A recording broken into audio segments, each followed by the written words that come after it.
So, I need to thank you guys again too, because the live that I did Sunday night, again, we topped the live from Friday night. So I ended up again in the top 1% of creators of my size in live that night. So okay,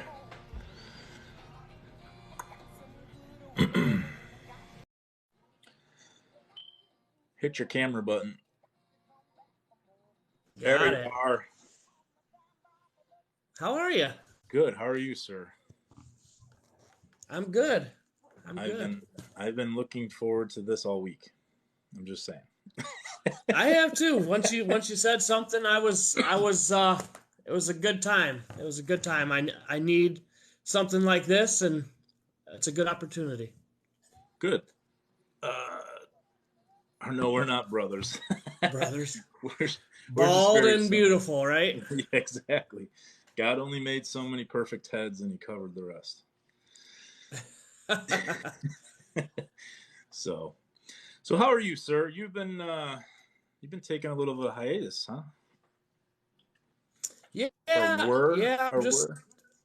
just yeah, for the most part, just haven't been in the right mind frame, you know, making videos, and I haven't really done that very often, taking a break, but it's just I'm at that point um, where I had to focus on me a lot more Yeah. and everybody around me, and it just hasn't been haven't had the right mood, haven't had the right energy, um, and yeah, I just need to spend a lot more time on on digging into myself. So that's what Which I've been up to.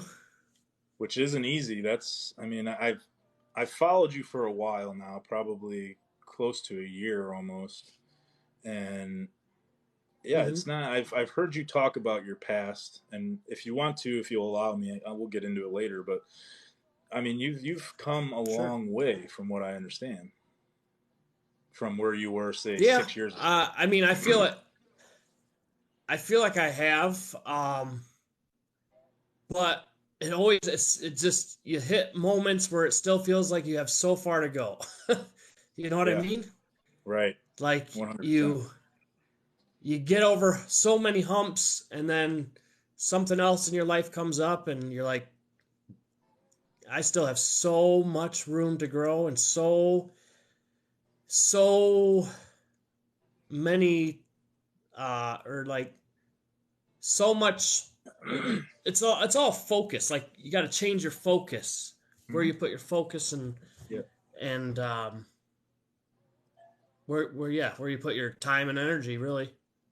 yeah, and that's. I mean, we only have so much, right? And that's all dependent on how we're taking care of ourselves. If we're sleeping, if we're eating, if we're exercising. You only wake up with so much energy for the day, and depends on where you put it is going to dictate how you go about your day, right? Right.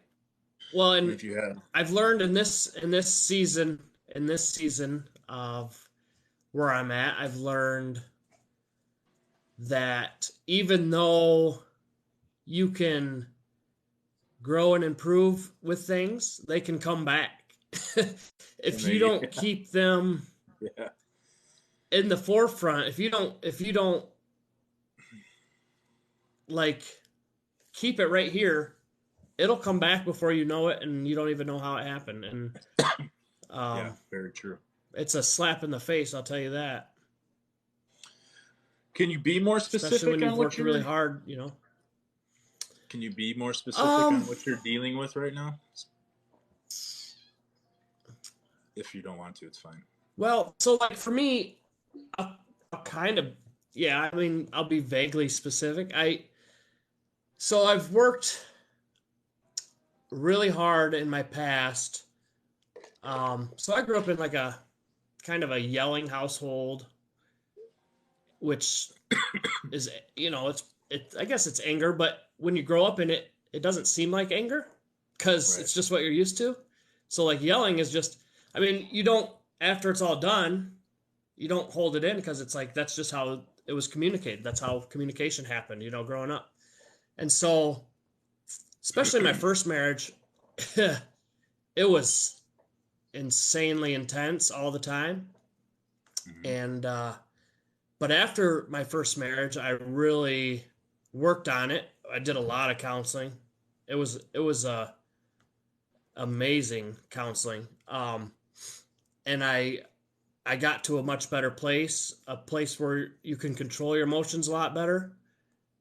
And so basically, if you don't keep that in your focus, I mean, you can go right back to where it comes back. And Right. for me, what really has happened is um, I've had a lot on my shoulders with my daughters, and I didn't want to admit that it was difficult.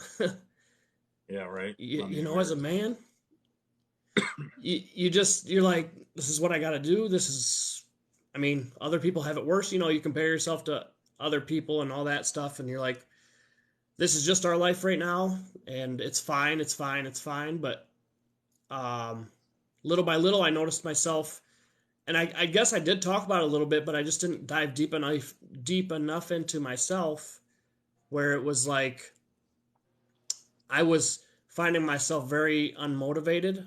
I was coming home after work and trying having a nap every day. Like I was pretty down, just and I didn't know why, Yeah. and just no motivation, no love for life, no. And it's silly because it's the little things. It's like all I would need to do is go for a walk or something. Go for a walk, and it changes your whole mood.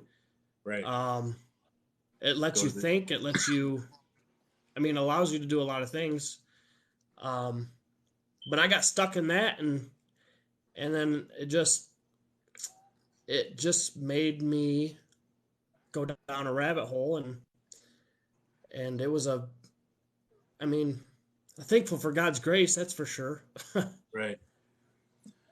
So, you're obviously a godly man, right? Hmm.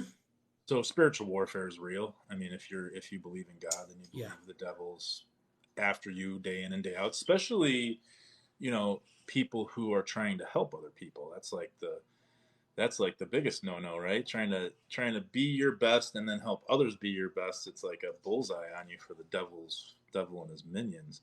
So, can Hmm. you do me a favor though before we continue? Let everybody know who you are and where you're from and what like your background. So for the Yeah. people that don't know you. So my name is Steve Bourdo. I'm from Michigan. Been here all my life. Kind of Southwest Michigan, like Kalamazoo area. Um, I my daughters are 10 and 12, and they used to beg me to do, like, they tried to actually, before I ever got on TikTok, before COVID ever happened, they were teaching me like the renegade dance, and I'm like, this is so stupid. I'm like, TikTok is the dumbest thing. I didn't even know what it was. I'm like, this is the dumbest thing. I will never get on it. And then boredom, COVID boredom, and started scrolling and saw a couple funny videos. I'm like, I can be stupid.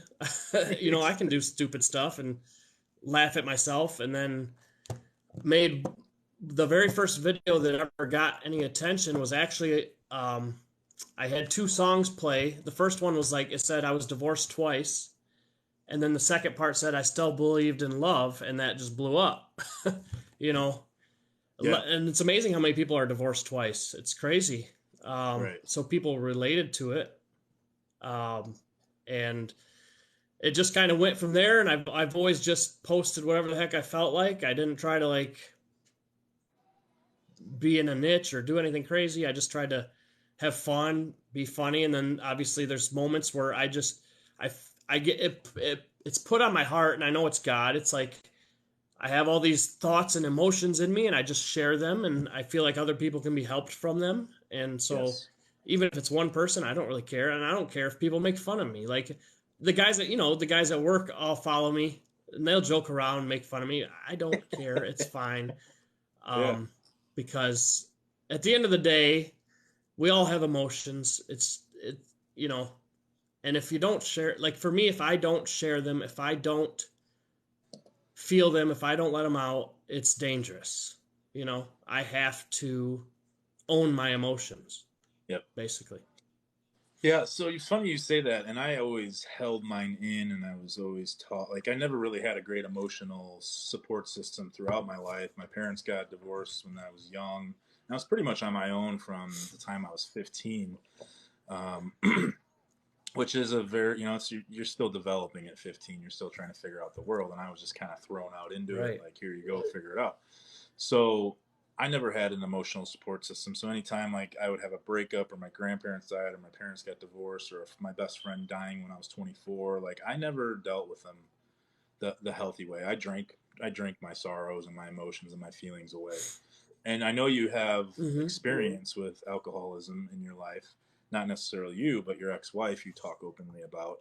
And it wasn't My until I dad went, too. Yep. your dad, and it wasn't until I went to Mm-hmm. rehab and got sober did I realize that all of those fears and insecurities and emotions that I had that I was burying down, that somebody else was probably feeling the same way. It couldn't be just me.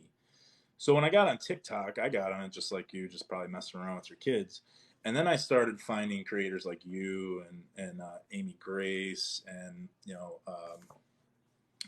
Brandon and just guys that were really doing real work. Like this platform has really turned into a really good tool for people who can't or don't want to go to therapy. Now, I've been in therapy for 6 years, but some people just don't want to go and some people can't afford to go. So this is like the next best thing.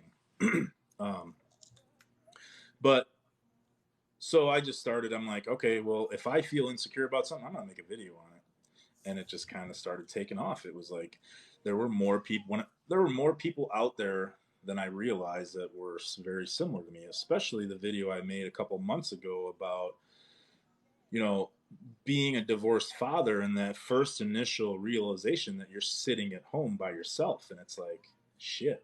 Like this is my new norm, and it was man after man after man saying, I'm in the same position. I'm in the same, I did what I thought I was supposed to do as a man. I worked, I provided, and it wasn't enough.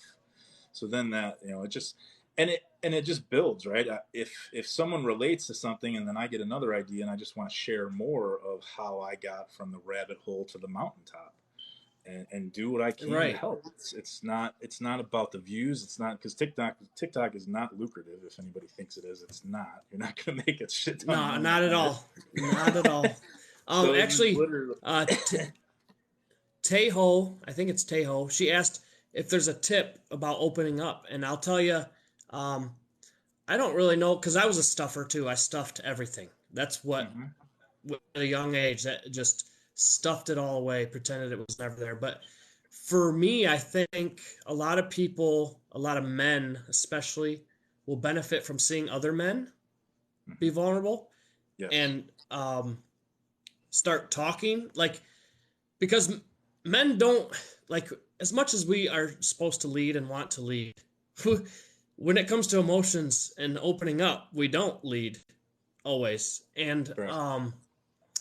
so, like, I actually, for the first time in my life, I'm 37 years old. I just joined a men's group, which is has been pretty cool to see strangers. Like, these are strangers. I have a few friends in the men's group, but to hear them start opening up and I mean, we all have such similar issues and such, I mean, different but similar, we all kind of Yep. go through difficulties of some sort, and um life is not easy.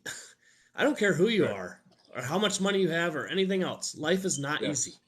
No, not at all. But yeah, and there's no set template for it. There's no default that tells you how to be a man or how to be a woman. It's we're uniquely our own beautiful selves, and we think differently, we act differently, we like different things, and it's just there's no set way to be you. And I think that's the first, Right. understanding that you are you, and you all these other people that you see, they're going through similar stuff, and they're the fake stuff that they're putting out to the world is not their real life. I promise you that. Everybody goes through Right. shit. And for me, it was the Mhm. self awareness of accepting that. Like, I have faults, I have trials, I have tribulations. Just accepting myself, having a self awareness, and then the acceptance of this is who I am, and I can choose to wallow in this misery right now, or I can choose to go fix it. That's literally your only two choices. It's your Right. choice, and it's your Hmm. mindset and perspective. And for me, it was just like, okay, I'm not who I want to be. My behavior is unbecoming of who I want to be or who I think I am. So I need to go to therapy. I'm gonna give therapy a try. And sure shit, like therapy for 3 years led me to deciding to get sober. And then 2 years of sobriety will be on Sunday. It has just changed my life. Congrats. That's awesome. It's just Yeah. thank you, like thank you, and it like those two things, therapy and sobriety, flipped my whole script 180 degrees, and I became the man and father that I never even imagined. Like if I were to think back then, if I could make it to this level, I completely blew past it and continue to grow every day because of other men, because of vulnerability, because of doing the work. And Brandon brought up inner child work, and it's just that self-awareness to know that there's something wrong, self-acceptance to know that you are who you are, and then the ability to do the inner work to go heal, just to do the work. And it's that those are the first three steps. Hmm. So And it is, and self awareness. You said it. Like that is that. I feel like that is such a huge key to everything. Like self awareness. I mean, there's so many people right now. Even I watch. Obviously, we all watch TikTok, and feel like the last couple months there's been a lot of like breakups, and I watch now after, and I'm not judging, but I kind of I feel like so many of them are doing it the wrong way, and yeah, I just feel for them because I know they're hurting. I know, I mean, they're admitting they're hurting, but I feel like they're going about it the wrong way, and they're just yeah, masking it, and they're distracting themselves, and it saddens me because I feel for them, because that's the easy way to, that's the quick fix, is to go party, go drink, go coke, like let loose. And but that's why I made the video last night. I'm like, sometimes you really just got to sit in your pain, allow yourself to really feel that. Like for me, I want to keep feeling this pain right now because I want to make sure that I stay doing the things I need to be doing. yes, And um like there's a lot of hurt right now. And so the more I feel it, like I've been in a routine now for 2 months doing different things, making the changes. And what do they say? 6 weeks it takes to make a permanent change. yeah, So I'm just trying to stay the course and make sure that it never goes backwards again. Which is, it can be so freaking hard, but I know it's worth it. I know it's yeah. worth it. It is, and it's funny you bring that up. And my followers, I've talked about it before on my lives, but I had done 3 years of therapy after a really crappy relationship, and just it was horrible. And I was just at that point I was done. I was like, I'm not doing this anymore. I'm fixing it. So I was single for 3 years, right? And I had felt like I had done everything I could do. I was a year and a half, maybe a little over a year sober at this point. I had dealt with all my stuff in therapy. I felt like I was ready to date. So I put myself back out there. This girl reached out to me, amazing woman, but it turns out timing wasn't right.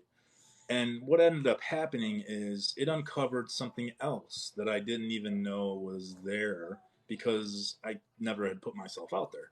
So and it's just something else uncovered. It was an abandonment issue from my father, and like you said, I took the next 3 months to just go fix. Like that was my hyper focus, was fixing that because I didn't want it to rear its ugly head anymore in my life.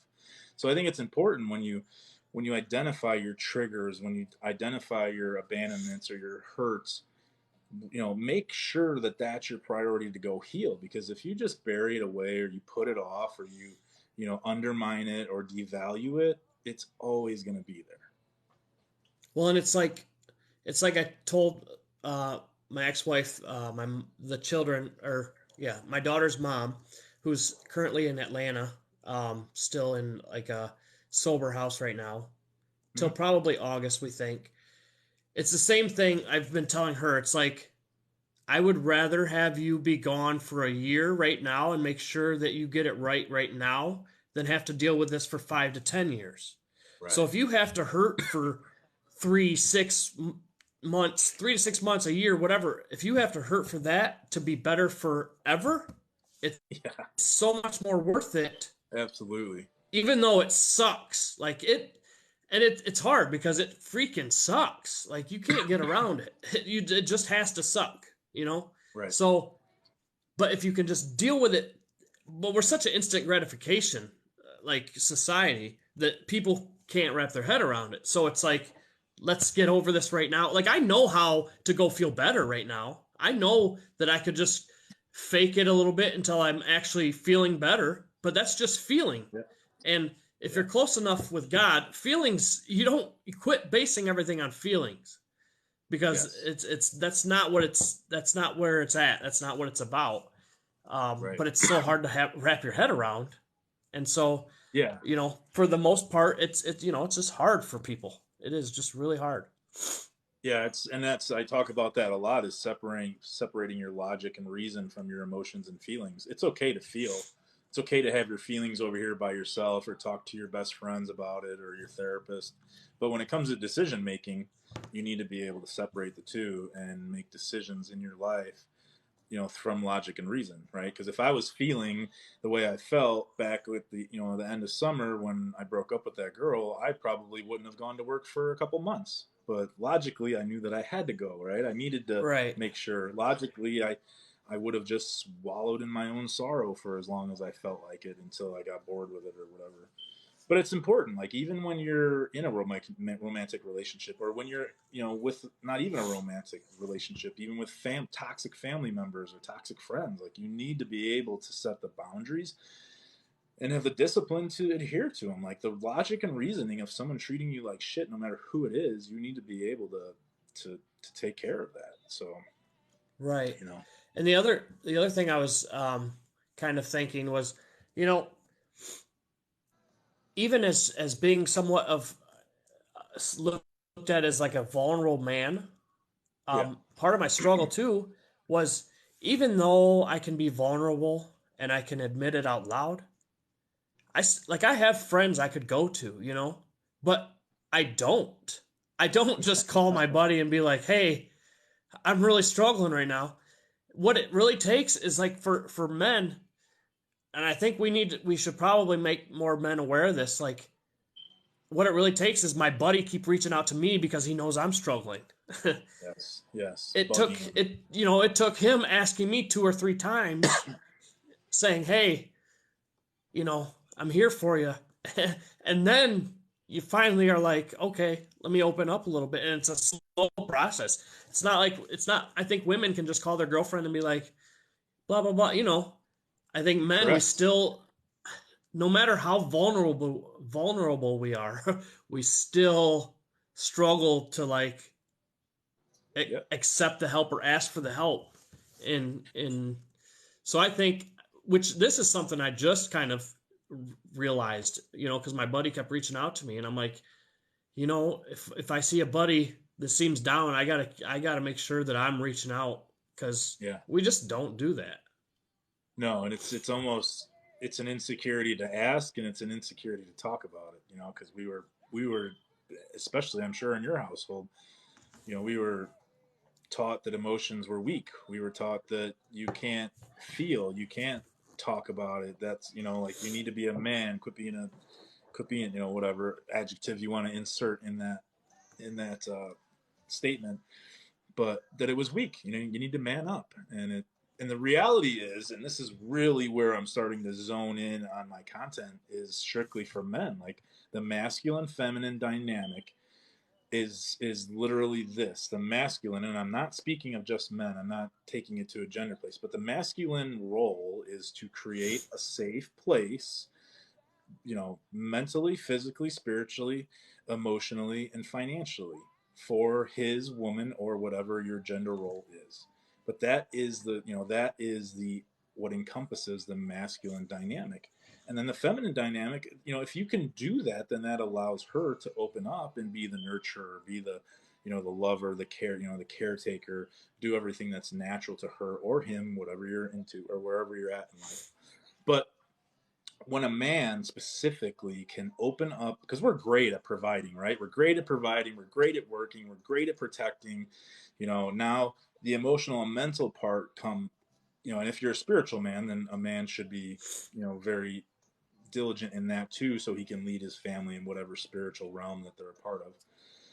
But the emotional and mental part is the key to opening up all of man's strength. it Right. it seems weak, but when they do, and they go heal themselves, and they get comfortable with talking about their emotions and their feelings to whoever, it just opens up this strength inside of them that they're unstoppable. There's nothing that can stop me, because we're scared to open up because we were taught not to. We were taught that we were weak. We were taught that we were, whatever. And it's not a healthy place for a man to be anymore, because the reality is that in today's society, you know, women have made it very clear that they can take care of themselves, which kudos to them. Mhm. That needed to happen so we could even the playing field and feed off of each other, and just up the bar. But now they're starting to realize, hey, I do want a man, but I want a man who's going to be my emotional safe place, who's going to be my mental safe place, my physical, my, you know. And when I say financial, I don't mean bringing money to the table. I mean making, responsible financial decisions, not out gambling, not out sports betting, not out blowing money on garbage. Who is fiscally responsible. So I think it's very important that we do start teaching men that it's okay to be vulnerable in the Well, long and working towards it just kind of said what I was about to say. She said, the more a man can own his emotions, the less people can use it against him. And I think what it comes down to, because I've realized it, the more that I allow myself to be vulnerable and own my emotions and own who I am, I don't really care what anybody else thinks about it. Like there correct. is strength in sharing and opening up because I'm comfortable with who I am, and Hang like on, I can't. Sorry, I can't get out of where I'm at. My screen. Hang on. Okay, come on, get out. I know I went live the other day and you can make your comments huge. That was a new thing Okay. for me. Yeah, if you swipe like one way or the other, but Okay. Sorry about that. all good. Yeah, if men hold in emotions, it does because we stuff it. We stuff it deep, and it's got to come out one way or the other. That's how you have to look at it. You either want it to come out the correct way, or you want it to come out and it's going to hurt somebody else. And that's where it makes it unsafe, and that's what men don't understand. I think they see as more of us creators, male creators, are talking about this and seeing the comments that we get from women, and seeing because I'm going to be doing lives like as much as I can with specific content creators, and I wanted you on here specifically for your vulnerability, for your you know for your experience with life. And next week I have a couple who's married couple who their content is legitimately just masculine feminine dynamic in the confines of a marriage, and I think it's going to be amazing. Like, and the more that we start doing things like this, and we start showing men that it's okay and it's safe, and women respond to it and they're saying it's okay and it's safe, that we'll start to get some traction, hopefully. Right? No, it's so important. Um, it's just so important. I can't It express is. it enough, and that's why I don't mind being a person that shares it because, gosh, it's seriously like you'll be surprised too. Like the one thing I think I made a video back in October. I was kind of just struggling with my daughters, and I just took a minute, and it ended up having like a lot of views, but it was pretty overwhelming because I think as a man we pay more attention to the men comments. I mean, we Yep. want respect from other men. I, Yeah. I mean, I get women comments all day long, and it's great. It's all love and everything. but the comments from men, the respect from men, the men that relate to you being vulnerable, I think that's a huge deal. And that means a lot more to me than, you know, everything else. But it shows you that there is a lot of men out there that are, you know, willing to do the same thing, are waiting for somebody else to take that step, want to relate to being vulnerable and having emotions. Um, and I'm thankful. Actually, I learned a lot from my father-in-law, my first wife, her dad, and I still basically co-parent with them, and they're a big part of my life still with my daughters. But he was, because I grew up, my dad, he was always at my sports. He loved sports and everything, but he wasn't like a father. He was just my dad, Yep. and so I never had like somebody to teach me how to be a man. Yeah. So most of where I get that is from him, and he's always been like I didn't hug growing up. I didn't hug anybody growing up. And I remember visiting them and everybody hugged me and I'm like, this is weird, but I'll get used to it. And you know, especially another man to hug you, like an adult man to hug you is weird, was weird back then. Yep. And and you just kind of you learn that they all hug each other and it's just crazy to see the difference when you don't grow up that way. So I've Absolutely. always and I've told him and I've written him letters how much he means to me and the role model he's been. And I think it's important as a man to have a good role model and somebody that can 100%. teach you what you need to be doing. Um, so important. Yep. And it's important to talk about too, especially for the single mothers out there. We're not talking about that you have to be in a relationship. A good male role model can be anything from a coach on a team to a brother, an uncle, just somebody solid that your sons can go to learn what it means to be a man in today's society. So we're not telling you to rush out and get a Yeah, relationship. it's no, no, I would never suggest that actually, especially if you just get out of one. Um, Yes. that's a bad idea.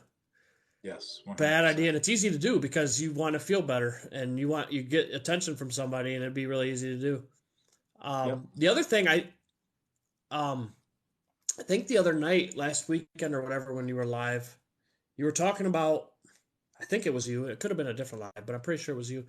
You were talking about how because you have your daughters, you split time pretty Mm-hmm. evenly, right, or something Yep. like that, Yep.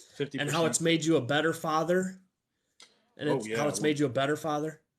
Yep. Yeah, Yeah. because I that was part of my struggle, um, because having to have my daughter, basically, I've had them full time the majority of their life, and we had this previous 3 years or so, we split time pretty evenly, or at least more evenly. They still kind of lived here, but she took them more, which that's been my struggle is having them full time, and any single parent.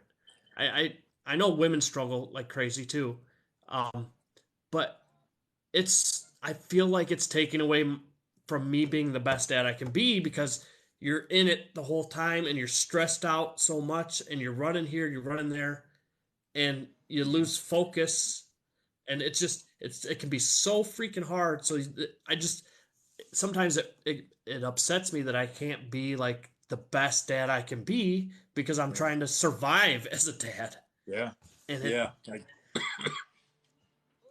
That's got to be rough. And I do remember that specific video that you're talking about last summer. I even wrote it down because it is the one that resonated with me so much when I first started following you. And and I'll get into that story, but it is the one that you had it written on the screen. I need to be better, and it was you were so consumed with helping others that you you gave you weren't providing enough time and effort for your kids. And I'll never forget, it was the first video I ever saw of you and you were crying, and I was like, holy shit, like I completely resonate with this dude. And ever since then, I've just been a big fan of yours. And it was simply that. It was like at the end of my drinking career, it was my oldest daughter literally telling me to just not even bother coming to get them because I was so preoccupied with my life that I constantly put them on the back burner. And when I heard those words come out of her mouth, I was like, shit. It's time to do something. You need to do something because I had been wallowing in my sorrows on a 3-year bender. Just it was bad news, right? And it just took her. Like I was already contemplating sobriety, but it took her for the icing on the cake. And I just realized, I have two teenage daughters here that I need to set the bar for as far as men go. I don't want them going out into this world, choosing anything less than the bar that I set. So it's up to me to set that bar wherever I choose. And And since they that will day, choose somebody like you. yeah, I have been on a literal terror trying to be the absolute best man that I can. I started out doing it for them. It wasn't for me. It was the catalyst was them, but it became like as I got the wheels turning, the train moving, I realized like, dude, you are becoming someone you never knew you could be. And then it turned into me helping people, and then it turned into like now it's just snowballing out of control. Like I never ever thought that I would be like you. You never thought you'd be on TikTok. You never thought you'd have 400,000 followers or 8 million likes. Like no one ever thought we were here until we just tried to do it, one foot in front of the other. Just start moving in a forward direction, and it's just amazing how life pans out. Well, hi Julie, and that that's the thing. Like, I think Julie's here. Hi, Julie. when you can help people and when you feel like you have this, it's almost like a superpower. It feels like a superpower when you can make a comment on somebody's video and it can change their whole day. Like that's insane. So for me, it became like obviously it's the same thing. It feels good. That feels good. So you want to keep doing that for people and you want to keep helping people. But like you just said, you you have to, and it sounds selfish, but it's not selfish. You have to focus on what's inside of here in yourself before everything else because you cannot you cannot help anybody. You cannot be the best dad, you cannot be the best partner unless you are focused on this right here.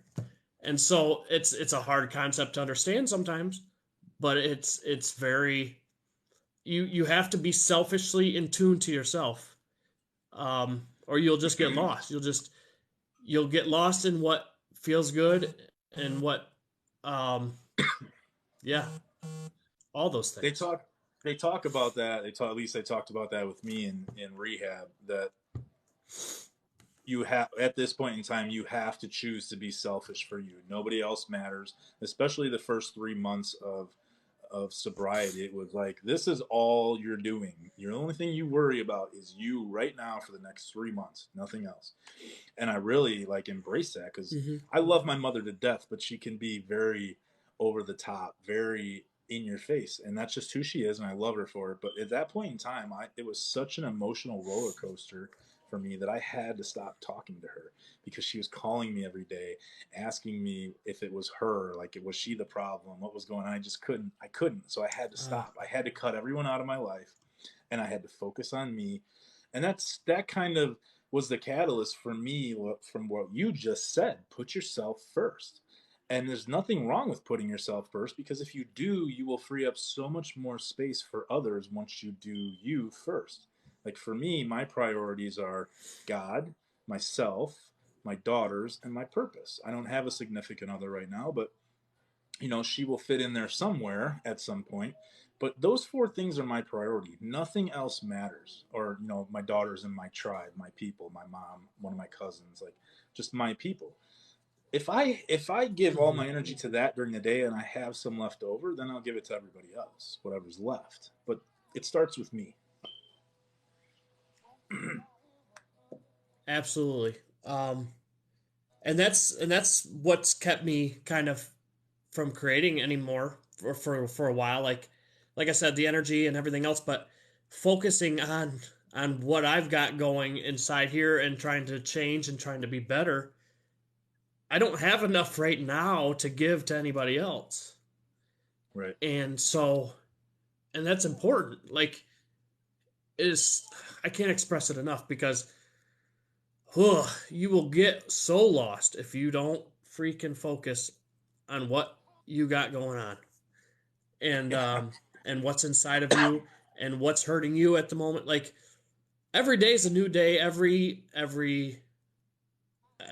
day is a new opportunity for something bad to happen. It's a new opportunity for something good to happen. And either way, you have to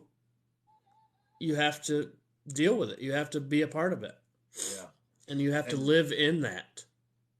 yeah, and from the spiritual, I'm in a low right now, and I did a video on that today, and I had a lot of people messaging me, but the real reason that I did that video was to show, like, even me who feels like he's a very healed, conscious, grounded man, I still have my days, my weeks. I still have spiritual warfare all over me all the time. Like when I was making those thirst trap videos of me like cleaning the house or doing the laundry, I was in a high. Like I was so happy. I was going to bed, I was smiling. I was waking up, I was Hmm. smiling.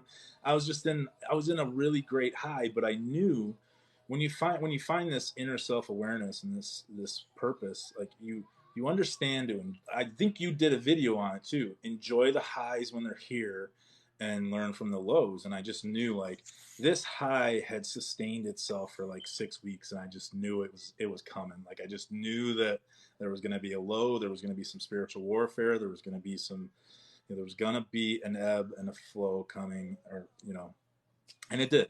And the only thing that you learn is to embrace it. Don't let it beat you. Don't give it too much energy. Accept it for what it is, what lessons it's going to teach you, or do the things that you need to do to grow out of it. It's important to have that understanding when it comes to life. If you get so encapsulated in these lows and you live there and you stay there wallowing in your misery, that is who you're going to be. That's what's going to define you. So you have to make sure that you are cognizant that they are there, that if you're a spiritual person or whatever you believe in, God, that spiritual warfare is real, and just do the work. Do the work like you're doing. Take some time off. Take, Well, and it's kind of like anything else. There's such a fine line in life with like I said my video yesterday. Sometimes you have to sit in that pain for a while, but yeah. to make sure that you make the permanent change. But like you just said, don't get so far into it that you're stuck there.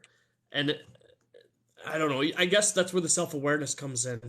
You talk about you have to know if you're getting stuck into a depression, if you really just keep feeling the pain to make sure that you're doing the right things. Are you frozen? No, Oh, I'm there not. you go. But I was also gonna say one of the really cool things I've been seeing lately as I get deeper into this, and closer to God with this is um, I've had a lot of temptations thrown at me left and right, but you know, the temptations from the other side, like the side. But the thing is, the closer you are to God, I see them so clearly right now, and it's like you just shut them right off, and you're like, nope, Yeah. I'm not. Like, get out of here. And it, as I've been seeing that over the last couple of weeks, that's been a really cool thing for me because it's like you know that you're doing the right things, you know that it's working, and these temptations aren't a temptation like they probably would have in the past. Yeah. And so I think that's been a really cool part of this journey right now.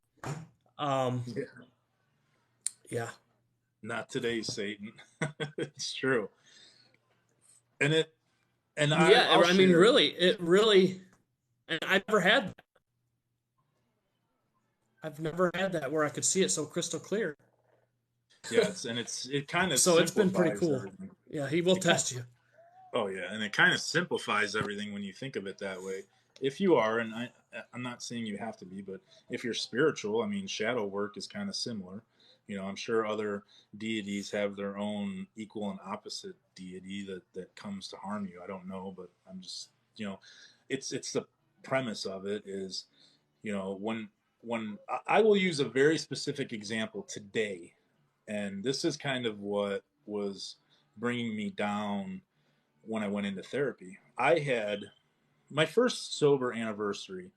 I kind of expected everybody to care about my sobriety as much as I did. I kind of expected them to celebrate it. I expected them to cheer me on.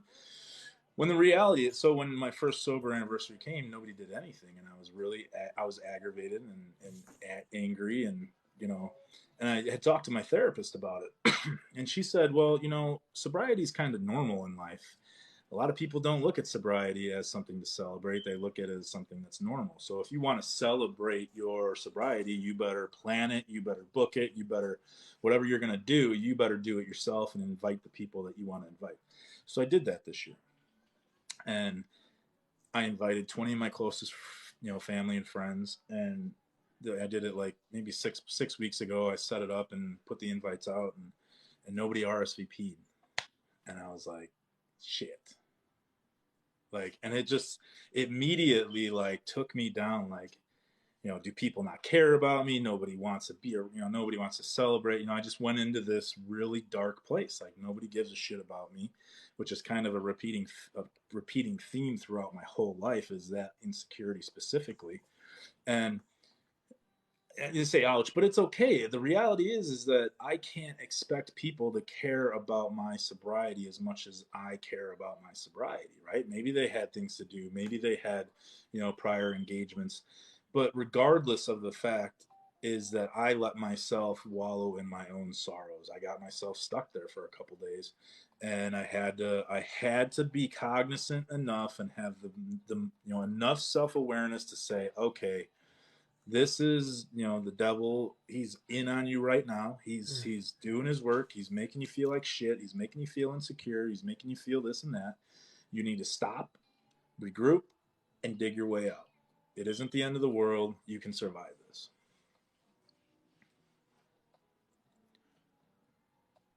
So, are you froze, Steve? No, you're there. Okay. I'm sorry. You, yeah, well, I didn't really hear much of anything that you said. Okay. It keeps like freezing up. But I was gonna let you talk because nobody else was saying you were freezing, so I don't know if it's my end or what. I don't know. Am I freezing, or I think you're kind of freezing up? Yeah, you're froze now. Am I freezing? Just Just Steve. me. Just for me. Or I'm freezing? Only Yeah. Steve is freezing. Oh. Well, you seem to be moving out. There. Okay. Yeah, so I was just saying that, what, you know, it was just my sober anniversary coming up. I planned a party and nobody RSVP'd. So I let myself get in my head about why nobody cared about me, why I wasn't worth it, you know, Oh. all these insecurities about why, when in reality, whatever, people have lives, you know, or sobriety just really isn't something that people celebrate because it's kind of normal to be sober. It's not normal to be an addict or an alcoholic or anything like that. So granted, that's what that was about, but it really got me down, and I had to recenter, and I had to have the self-awareness to say, okay, you know, you need to stop, dig yourself out of this, stop letting the devil beat you down via insecurities, via self-worth, via self-loathing, and just do the work, get out of it, you know. Yeah. No, that's and that was one of the lines I've read in I've been doing a lot of devotionals, and I think it was part of one of my devotionals that said if the enemy can't destroy you, he will distract you. Mm-hmm. And like with you, he wants to distract you with all your insecurities and all these other things and get you off track and get you, down in the dumps. And Yep. um, that one that line sticks with me because he will definitely distract you. Yes. And that's why I say focus and self awareness is such a huge thing. Yeah, and I think it's even more so. I had this conversation with a friend of mine last night. I think like not only when you're bettering yourself is he going to be trying to destroy you or distract you, but when you're trying to help thousands, hundreds of thousands, millions of people be better, he's definitely going to be just bombarding you with everything that he can. And that's really what it was for me. It was like everything coming from all angles. And I just really needed to sit with myself and God and it just needed to be him and I, right now, just surviving this war that he's waging on me. And it's just having the self awareness makes it so much easier to cope with. I don't want to run and drink. I don't want to go be promiscuous just to forget. I don't want to go gamble. I don't want to go whatever, right? Whatever whoever's coping mechanism in is. I don't want to do any of that. I just want to sit and I want to pray and I want to believe and I want to, regroup and I want to move forward. And I think a big part of all that too is something for me. I think life gets going so fast, and that's where we lose track of slowing down and keeping ourselves accountable inside and focusing on ourselves because we get going so Yes. fast, 100 different directions. This is the easy part to like let go of. It's easy to put Yes. ourselves to the side, and we have to like especially for me because I'm at my best when I have stuff going on. I need to keep busy, stuff Yeah. going on. I like running my daughters around to practices, doing whatever. But yeah, actually, when I don't have that going on, I check out, and that's where I've had to learn lately to check in to reading, to devotionals, to I've got two books here. I one about communicating with my daughters and another one about lasting change. And um, I don't even like reading. I hate reading, but these Me too. these are important, and they keep my attention because they're important right now, and I gotta stay in it. Have I hope I didn't you? freeze right there. Yeah, we can hear you, but your video is freezing. Um, have you done the love language quiz with your daughters?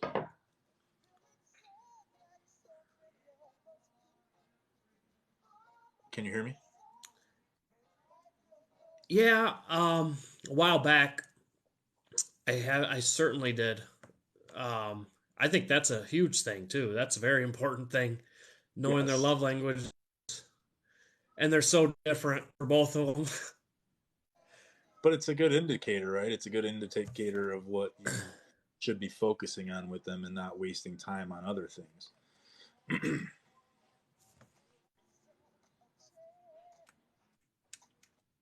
Oh, oh, for sure. It's helped me a lot to know what Right. when because when your daughters need one of their love languages because they just start acting up.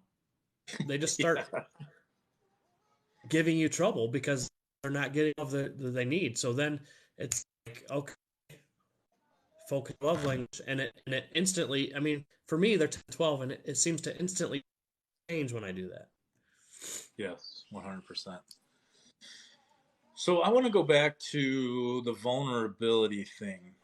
And what are your thoughts? Because I have my own specific thoughts on this, but I want to hear what you have to say as far as being vulnerable with your significant other. How vulnerable should you be? Where is the limit if there is a limit for you?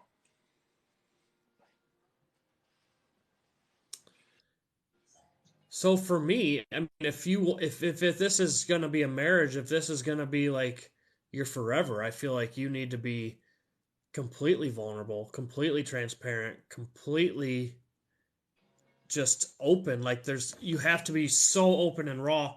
And that's something I struggle with too. I didn't think I did, but I did. um, because it's scary. It's scary when you've been through hell, or you've been on the wrong end of stuff. Um, you don't even realize it's scary until you start doing it. Does it scare you to think that your vulnerability will devalue you in her eyes?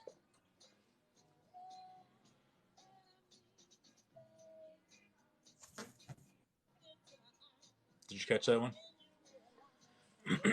Hold on 1 second. It's still choppy. You asked if my vulnerability will devalue me. In her eyes, does it scare you that she'll think less of you, like you're less of a Is that what you man? asked? Yes.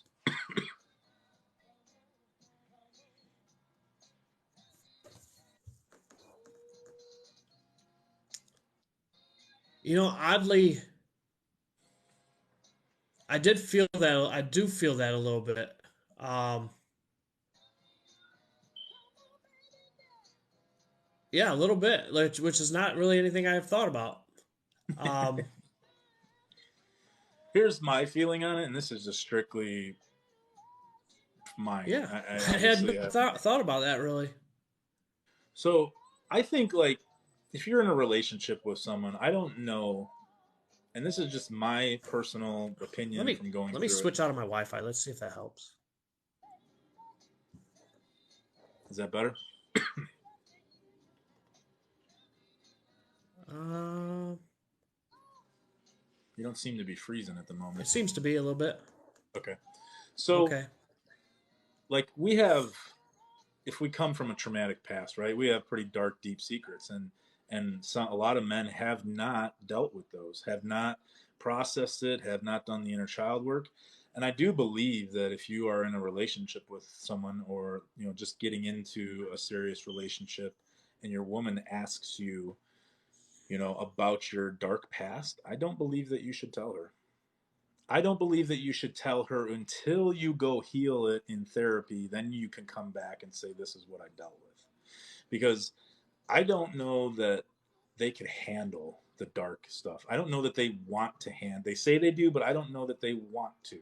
I don't know that they don't hear some of the dark crap that we dealt with as youngsters, as teenagers, as young adults, and the things that we were privy to that really ruined us. They really want to hear it, because from a broken, unhealed point of view. So my recommendation is always, yes, a man should always be open and honest with his and vulnerable with his significant other. He should be able to talk to her about his day, if he's having a bad day, what his feelings and emotions are. But if he has, like, real deep inner childhood work, inner child healing work to do, it should be understood that he should go do that alone with a therapist. And because your wife or your girlfriend is not your therapist, she can't fathom or understand some of the stuff that we've been through.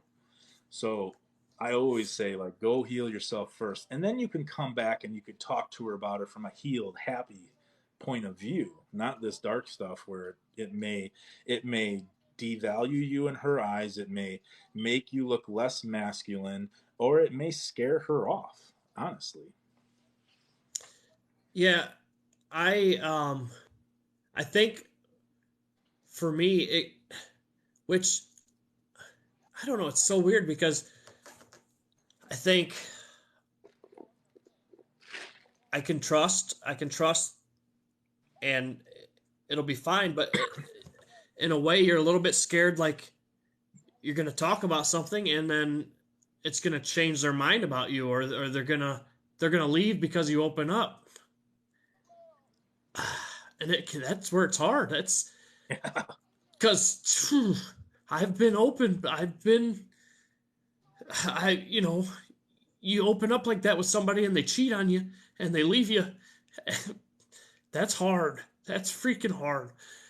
Um, and so, um, but I do. If you want the real thing, if you want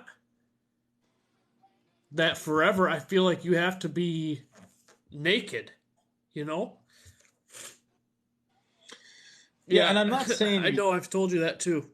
Yeah, Julie, I just read You that, can't and say I. the wrong thing to the but you don't know that until Yeah. it might be too late, you know. Yes.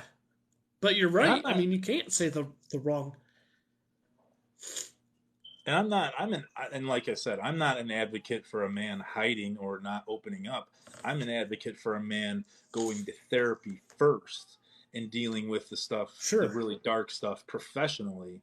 And then when he gets it healed, then he can come back and talk to his woman and say, "This is what I dealt with. This is how I healed it. This is what I was going through. These are the things that happened to me."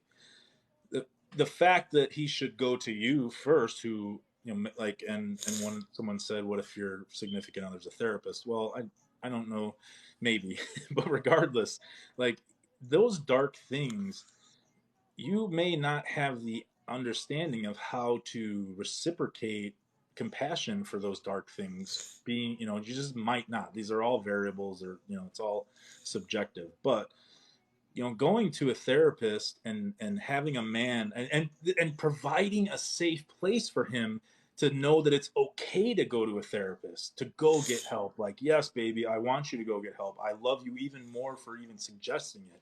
Please, I will help you find one. Like, create this space for him where he feels safe and he doesn't feel like there's something wrong with him, and he doesn't feel like you're going to leave him or devalue him, or he's less of a man for talking about it. Absolutely create that space, but let him go heal himself first, and then come back to you, and then open up, and then let you know where he's coming from. I don't understand why the thought is, if you want us to be vulnerable, why do we have to open up about our darkest things if we're willing to go get help first? Yeah, I can. I mean, I can definitely agree with that. Um, I can definitely see that point of view. But like you're saying, communicate that. Communicate that. Say, there's stuff that I haven't told you, and I just need to make sure it's healed and stuff before you talk about it. Has to open up, and you don't but aren't getting help. Yeah, I could Yeah, I see mean that that being can an that issue. can happen too. Yeah. Yeah, that could be a definite issue. But if he comes to you, or if you say, "Hey, I noticed something wrong with you, or I know your past, I know you're probably hurting, will you talk about it? And if not, will you go get help?" And then you create this safe space for him, and you're having the communication, and he's willing to go get help, but he doesn't want to talk to you right now about it.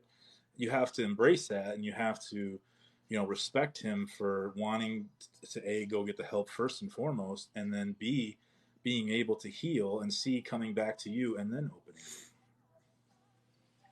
Hmm. It's not because we want to No, you know your truth. definitely can't keep your partner shut out. Um, and yeah, Yeah. Oh shit. Create a space, safe space for him. Absolutely, Jamie. And it's all about the safe space. If you want your man to be communication. vulnerable, go ahead. Yeah, communication is very important, and I know it's important, and I can still screw it up. I still mess it up. I think I think communication, it can be so hard because the thing with communication is interpreting the other person as well, and and trying not to take things the wrong way, which I can take things the wrong way, and communication can be hard. Like, it's not just about talking and being open; it's about understanding and trusting the other person and what they're saying and how they're saying it's a tone. There's just so many little things with communication. That's why it's so difficult. I don't remember. I'm reading so many things right now. I don't even remember where I'm getting this stuff. But the communication thing, it had like communication. There's 8 different steps of communication, and it's like somebody saying it, somebody understanding it, somebody else's understanding of it. Like, it's just, there's so many things that can go wrong talking about something Yes. so simple sometimes. It's And not what I just words, found, it's tone, it's understanding, yeah, it's everything. it's really about, for us as men, learning to listen. That's the hardest part for It us, like, because we that's want that's bingo. You just hit that on me because that's been one of my focuses. I have to be like it's me slowing down. I have to slow the heck down and listen better. I have to yeah, listen with intention. I have to be an intentional listener. I really do. I'm glad you said yeah, that because yes, and it that's been a because big focus of mine. our first initial thought as men is fixing the problem, right? A to B. What is the problem that you're having, and how can we fix it?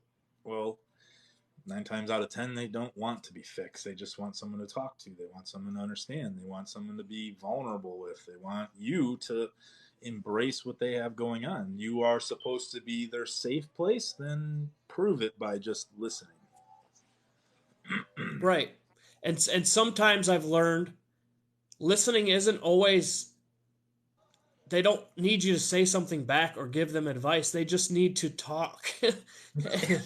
and that's hard to understand, That's a hard thing to understand because you want like you just said, you want to fix it, you want to help, you want to give advice, you want to say the right things, you want to make them feel better.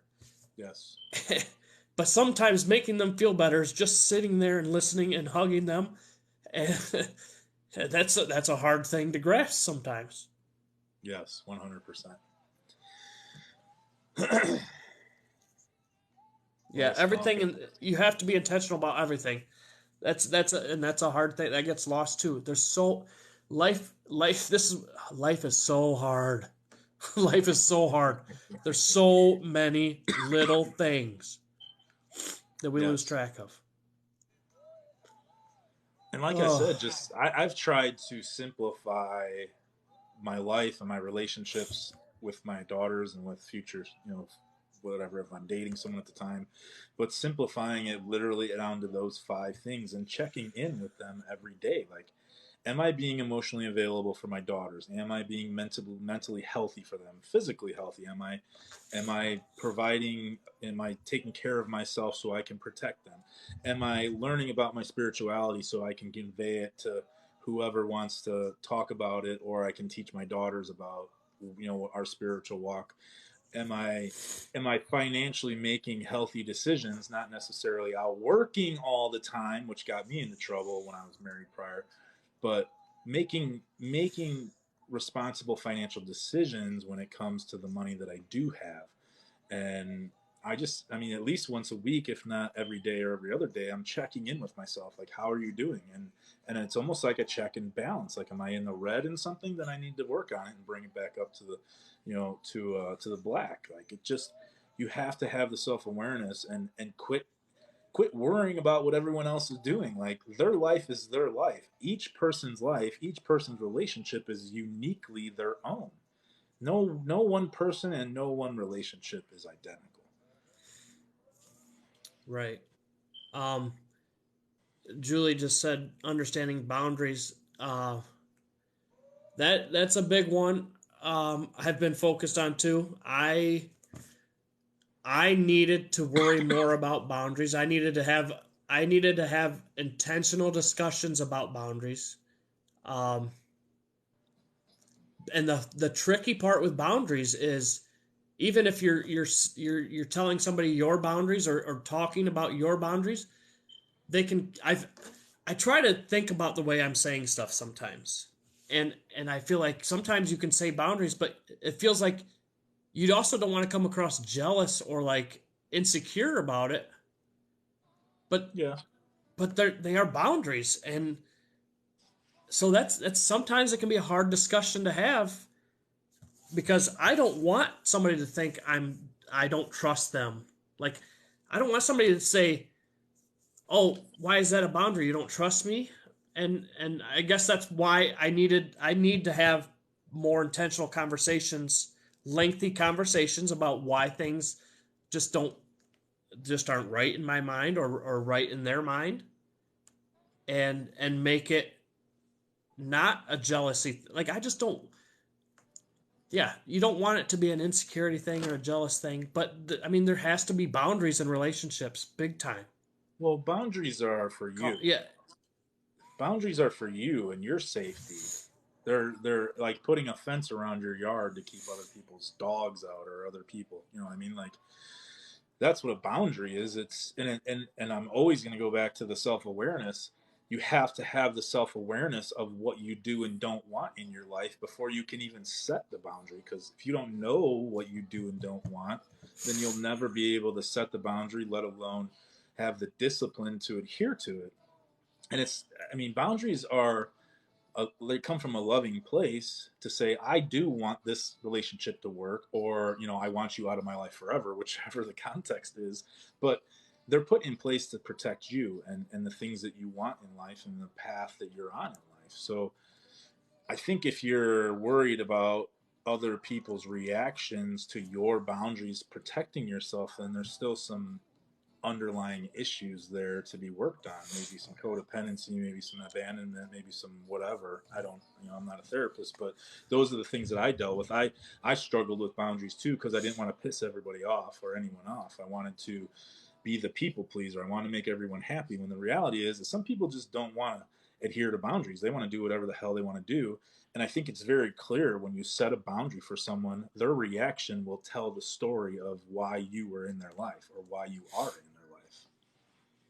well, and Julie just said something else. Like, I mean, obviously she knows me a little, uh, and it's the part about respecting boundaries and not calling it controlling. Um, that this is where I struggled with some of it. I I was single for quite a while, and it's just you live a different life when you're single. And for me, I let myself open to too many people and too many things. And then when I had boundaries put back in place, or they should have been put back in place, and I should have been better, and I should have talked about it more. But my second wife was super controlling, and I just let it happen. And so for me, having boundaries felt controlling to me, and it just I handled it completely the wrong way, because I felt like I was being controlled. And now that I've been doing the things I've been doing, I've actually set these boundaries in place anyway, because I don't want to live like this single life, this free for all life. I needed to have boundaries. I needed to like stop giving myself away so much. I needed to stop doing all these things. I like people. You don't understand the DMs I would get about random people would message me and tell me somebody died or somebody did this. Like they just wanted my help, and I'm like, I can't freaking help everybody. Yeah. I had to turn my DMs off. Like I still get messages of like this happened to me or that happened to me. I'm like, I can't help everybody. And as much as I wish I could, I can't. And it's such a hard boundary. I have to set my own boundaries now. And I've been much better about it, and it actually makes me a lot happier, even though, you wish you could help everybody, but You can't. you have like it stems to you have to take care of you first, Yeah. and then the people that are important to you come next. So yeah, it's important to prioritize your life, right? That's how you set boundaries. What's important to you? And like I told you before, mine is God, me, my daughters, and my purpose. That's where I'm at right now. Those come first. Those are my must do's every day. But I think it's important to remember too that a boundary, like I said, a boundary is to protect you. An ultimatum is to control somebody else. So those two Yeah, things okay, get yeah. missing. You know, Hmm. an ultimatum. If you put an ultimatum in place for someone, that's literally them trying to control you. So um, that's boundaries a are just much that's a much better viewpoint. Yeah. yeah. So, but I did the same thing. I burned out last fall with helping people on this app. I was giving and I had more than enough energy to give to other people because I had healed so much of my past. I had this abundance of energy, but at the same time, I was trying to entertain, a relationship, and it just was not working. Was not working. You can't like Relationship. relationship and helping everybody. Like it was fine when I was alone and and don't have a relationship. I mean, you don't have a whole lot going on. You don't have somebody to talk to every night. You don't have all these things. So what can you do? You can help people with your time. Yes. Um, you when you have a relationship, that all has to like disappear. I mean, it has to be gone. Not Pretty much completely. necessarily. I mean, there could Not be a rare necessarily. occurrence. It's subjective, right? To each relationship. Right. It's just a matter of what energy do you have, and it's to give, and it's a matter of your balance in your life, right? It, and especially if you meet someone who's on the same path as you, who wants to do the same helping, it could be a beautiful thing. But if you're changing your life's passion to adhere to somebody else's wants, then why, you have to ask yourself why you're doing that. But you're right, you have to pull back from what we do, and you have to be able to give energy to a relationship and anonymity. And maybe someone doesn't want to be in the limelight like we are, and you have to respect that, and you have to put boundaries in place as to how your relationship is going to function within the confines of what we're doing here. And I love to use this analogy. I don't know if you ever heard me do it, but like if you have past hurts, like okay, so you wake up with a full glass of energy, right? A full cup. And that is only dependent on if you get a good night's sleep, if you're eating right, if you're working out, exercising. If you wake up with 100% energy, then you still have past hurts. As soon as you wake up, you're giving half of that energy to your past. It only leaves you with half of a Sure. cup of energy to give out to the world.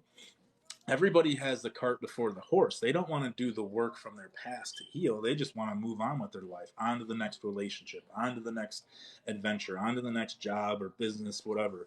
And they have all of this baggage that they're still carrying from years past or from childhood, and they're not willing to do the work, and they wonder why halfway through the day they're exhausted, or they have they're losing their cool with their kids, or they're blowing up on their coworkers because they're just overwhelmed and they just have nothing to give. But that just goes along to like where I was talking, like where you were when we're in this single life and we have healed and we have all this extra energy to give. All of a sudden, someone comes into our life and they want some of that energy. They want to be part of our life, and it's up to us as men or women who are in this lifestyle to realize, okay, I got to throttle back part of it and give some energy over here, so I can keep doing what I love, but I can be with who I love. Right. Well, and like and it's hard for me. And that's where like I'm like an all or nothing kind of person. So if I'm giving energy to other people like that, it's like I'm all in. It's like I can't pick and choose. So it's self-awareness, more self-awareness. I have to know myself, and I have to cut it off where I have to cut it off. And like some of the comments said, and I think you might have even said it, do it serving other people together. That's for me, that's more of an option. Like serving others and helping others as partners is so much more feasible for me um, than just doing it on my own and trying to and just and then you it turns into a distraction. For me, I struggle with distraction. I struggle with it, and distraction. It sounds so simple and everything, but it can just distraction can be like as bad as alcohol. It can be as bad as drugs. You're distracted. Nothing else gets the attention that you need to give it, and it's. I mean, Right. every part of your life will fall apart if you Yes. continue to stay distracted, and Yes. and it'll happen before you even realize it. You don't even know what you're doing. You're so dang distracted, and it's a sad reality, and that's been my demon. Um, Do it's you something that's where I've made myself not be on here as much and on anything else and trying to focus on the other areas is because distraction is such a bad thing for me. is it? Do you know where that comes from? I'm just asking out of curiosity because, like, for me, The it distraction. was, well, the yeah, like, yes. Is it people pleasing? Is it an insecurity for wanting to be worth something? Because that was me. Like, I never felt like I was worth It anything, could so be I would the always. worth thing. Um, I think it was misunderstood. Like, because for me, being on TikTok, it's not about like the comments making me feel good and stuff. Because I get like my page is all love. I get a lot of love, Yeah, and it's all great and everything, and I take it with a grain of salt. But that's not like I don't get those the dopamine from comments on my TikTok. I get it from helping people. I love helping people. Um, but the distracted part of it isn't even about either one of those things. It's like I don't there's pain and things that you avoid. I think it's just you avoid what's really going on in your life. And for me, like I said earlier, I was kind of in denial of like that things were hard for me with my daughters and stressful with worry and everything going on that I just went the distraction route instead of saying, "Look, this is hard. Talk about it. Just talk about it." Like it's as simple as talking about why it's hard. But being a man, thinking other people can handle this stuff. It's temporary. I'll be fine. Like this isn't a big deal. You're just lying to yourself. I was just lying to myself. And so instead of dealing with that, I distracted myself without even knowing. Like these are things I didn't even realize I was doing until it's too late. And and now you look back and you're like, you feel like an idiot because it seems so simple, but it's not. Ugh. yeah, no, it's not at all. And like I said, with that, like the when that relationship ended for me back at the beginning or the end of summer, I like I said, I had thought that I was a very healed, conscious man, but the reality is I still had an abandonment issue from my father from when I was 13 years old that I didn't even know was still there, that caused me to be clingy, codependent, and overbearing at the end of the relationship. Meaning that when she said she wasn't in the place to be in a relationship, I couldn't accept that as her boundary. I couldn't accept the truth. And I just kind of like started pouring love on her, which was a pattern for me in past relationships. So, and then, luckily I was able to stop myself and say, okay, this behavior is not who you pretend or not who you're professed to be. It is not who you want to be. You need to stop what you're doing right now and you need to go get help. So I did. I went to therapy, and that's when I broke my arm. So I was off of work. So I was going to therapy 3 days a week just because I had nothing better to do.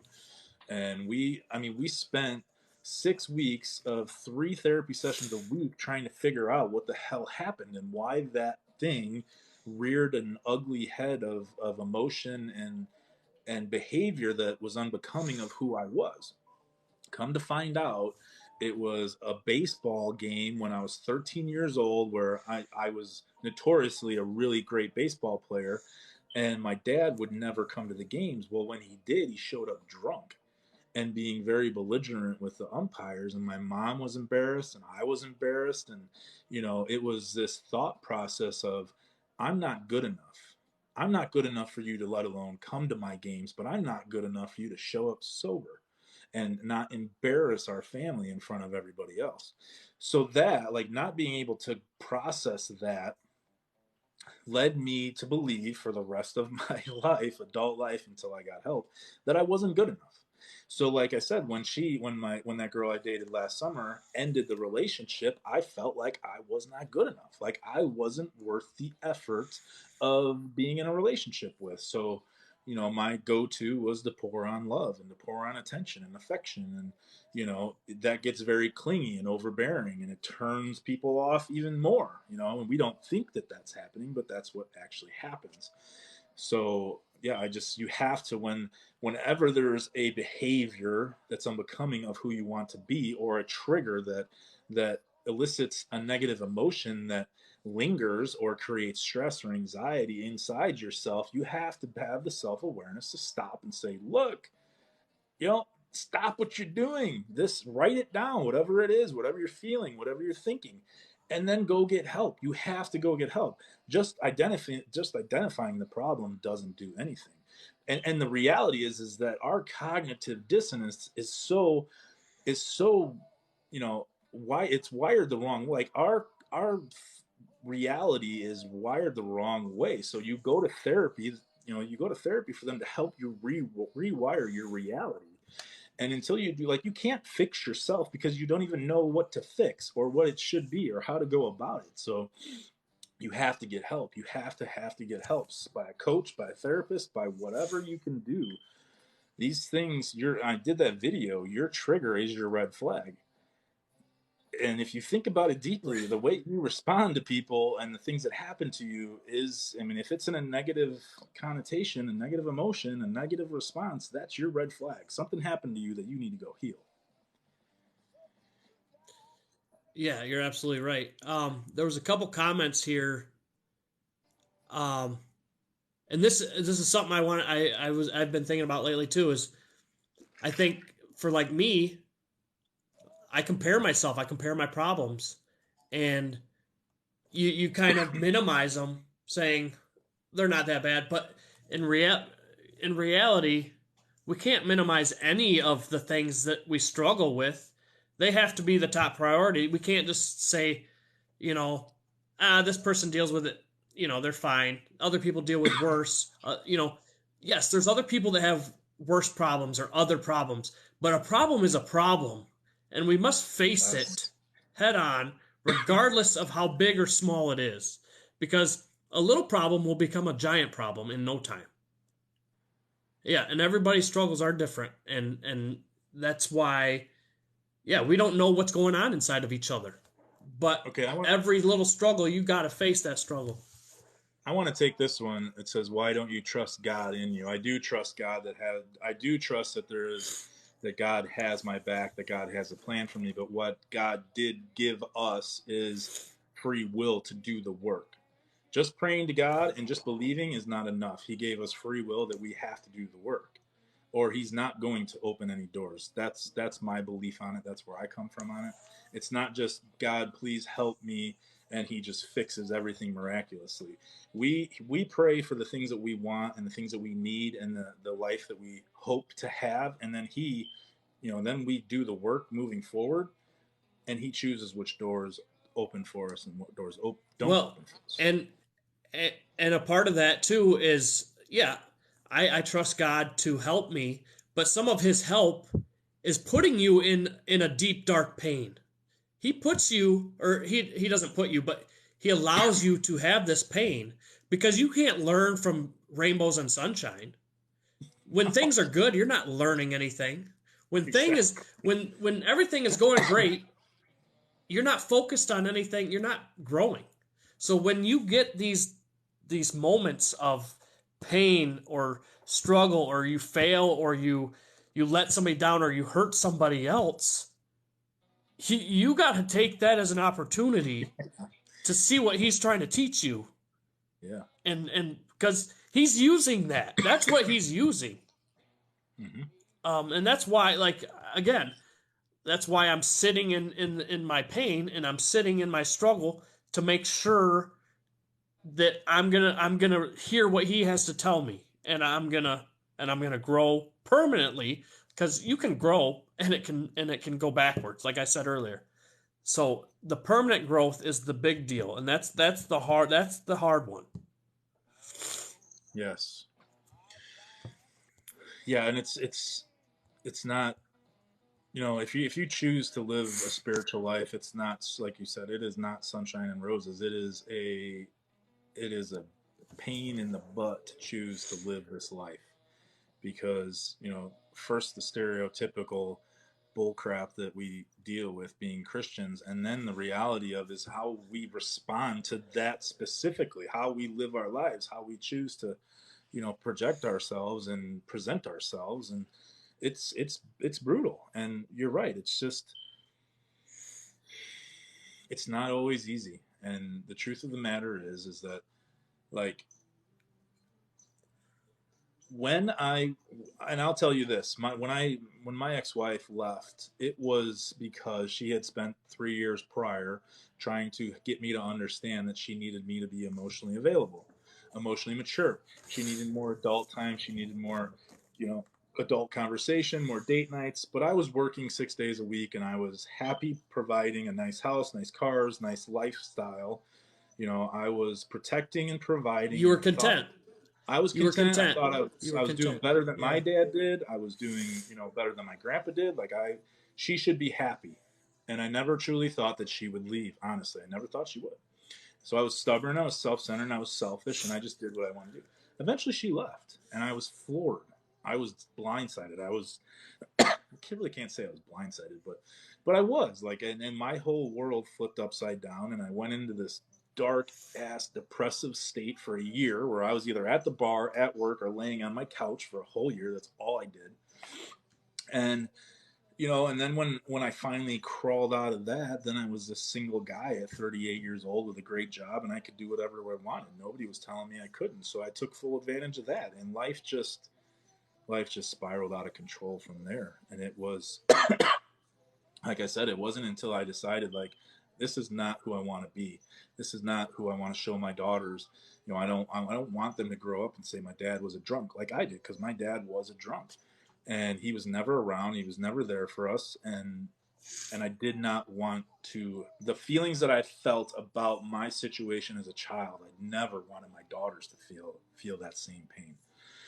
So I chose to change, and that I would not have become the man I am today had I not gone through all of that shit. And I wouldn't be the man I am today had I not, on January 11th, 2017, at 6:05 in the morning, had a conversation with God and made him an ultimatum to prove himself, or I was done. And my ultimatum included that I was gonna read the Bible front to back, and if he couldn't prove himself to me, then I was done. I was cutting him out of my life. I was gonna go do me my way. That was the starting point of a complete life change, a complete life overhaul, a complete spiritual, personal walk with God by myself. Nobody else mattered. Church didn't matter. Nobody else's opinion mattered. It was just my personal love for him and his love for me. And that's what it is. That's where people get such a bad taste in their mouth with Christians and stuff. And there's even parts where God didn't like religion. He says he didn't like religion. It's because it's not about religion. It's about the relationship with him and letting him guide you. You know? Yeah. Yeah, absolutely. It's Thank you. and it's super important to differentiate religion from spirituality, or a personal spiritual walk. I don't like church in the Bible. The church is only there for Thanks, Julie. fellowship. It's only there for you to go fellowship and talk with like-minded people. That's it. It has nothing to do with, and I used to be under the assumption that if I went to church, like, I had this crazy weird mindset. Like, if I went to church, I was going to have a good week. If I didn't go to church, I was going to have a shitty week. Like, that's how I quantified, like, church. It seriously can. I mean, I can feel that way sometimes. I need the message on Sundays, uh, and it's mostly just to keep your head in the game. It's just keeping your head and your focus in the right spot and getting in that routine. That's where, like, doing a daily devotional is so important, because you just have to keep that routine. Yeah.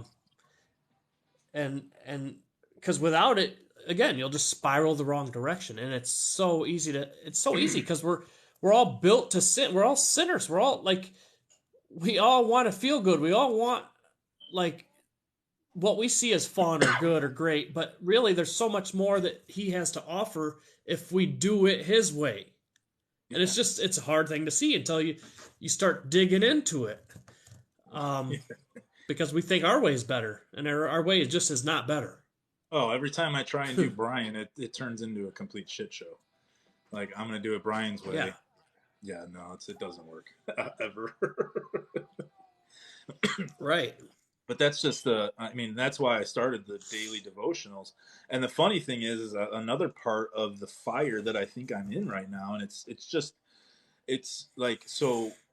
And I know it doesn't really. I know how the algorithms work on TikTok and all the other social media platforms, but 7 weeks ago when I decided to start doing my morning affirmations because it was something that I did every day.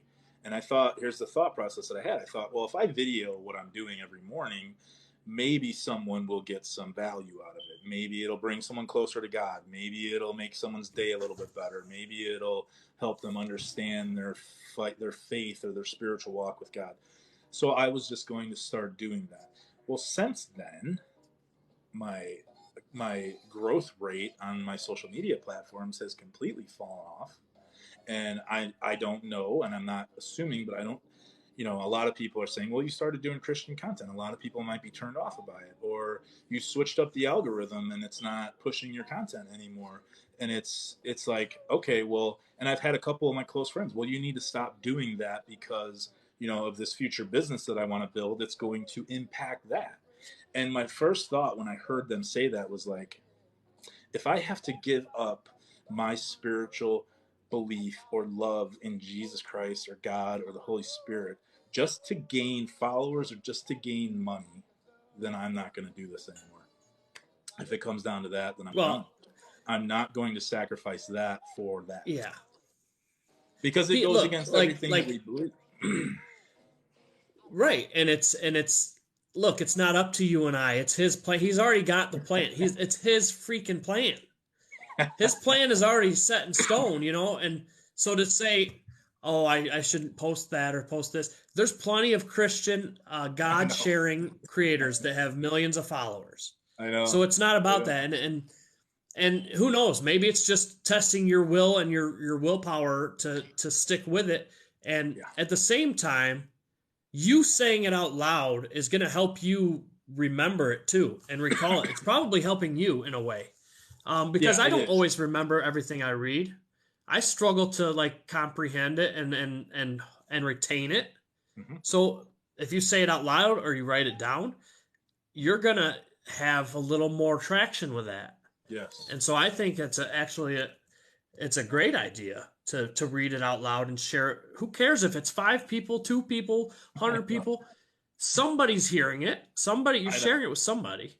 I know. But then, like I said, the spirit, the devil gets in my head and he makes me feel like, I'm not Uh, good enough or I'm not worthy or it's, I'm doing the wrong thing, because I plan on making this a new career for myself, but I refuse to do it based on popularity or based on society. If I'm going to build this business that I foresee in my future, it's going to be the foundation is going to be built around my faith and my trust that he and has. and